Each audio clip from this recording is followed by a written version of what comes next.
Bem, meninos, bom dia.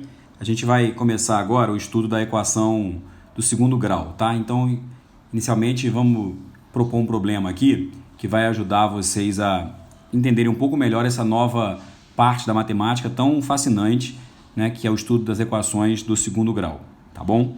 Bem, então, para isso eu vou sugerir o seguinte: suponha um retângulo de tal maneira que a medida da sua base supere a sua altura em 10 unidades. Bem, se a base supera a altura em 10 unidades, eu posso atribuir a altura à letra x e automaticamente a base passará a ser representada pela expressão 10 mais x. Muito bem. Então, vou chamar aqui de número 1 a seguinte situação.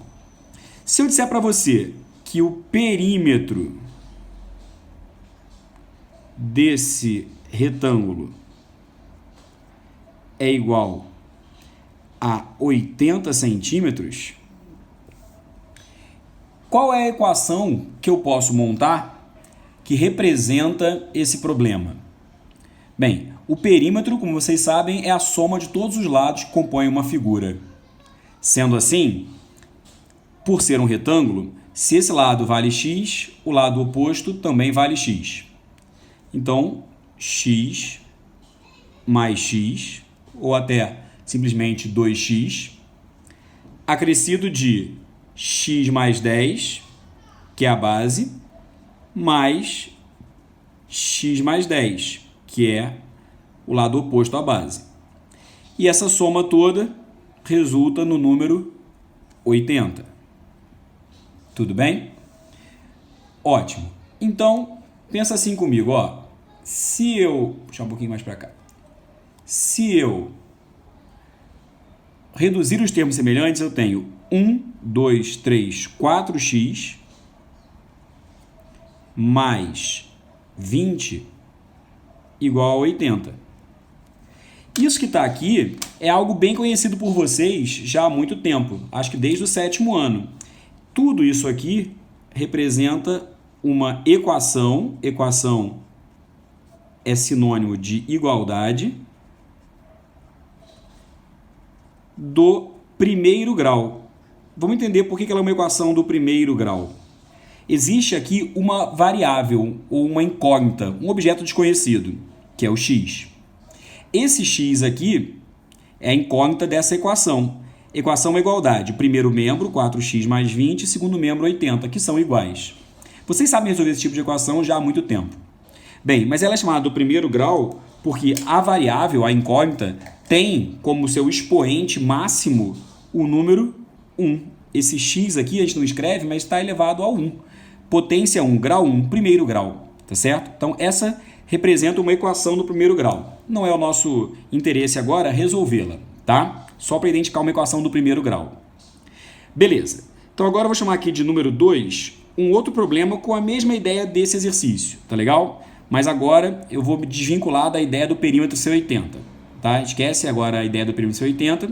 Eu vou manter o mesmo retângulo em que a base supera a largura em 10 unidades. Bem, se ao invés de ter dado o perímetro, eu tivesse proposto para você que a área fosse igual, por exemplo, a 200 centímetros quadrados, qual seria a equação que modelaria este problema? Bem, a área de uma figura como essa, a área de um retângulo, é sempre o produto da base pela altura. Então, eu tenho aqui a base como sendo x mais 10 multiplicado pela altura, que é o x, resultando em 200.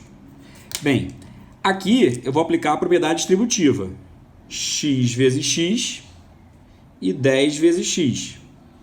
Então, aqui ficou x vezes x representa a potência x ao quadrado, mais 10 vezes x é igual a 200.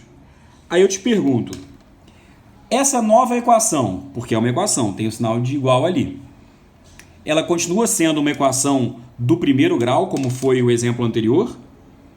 Bem, se você entendeu o que eu expliquei no exercício 1, uma equação é do primeiro grau se o maior expoente da variável for 1, como aconteceu aqui.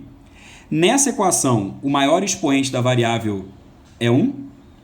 Obviamente não. Você pode notar que aqui, ó, onde tem o x, esse x está elevado ao quadrado.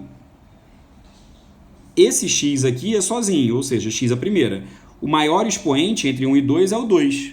Ou seja, essa equação será chamada equação do segundo grau. Tudo bem?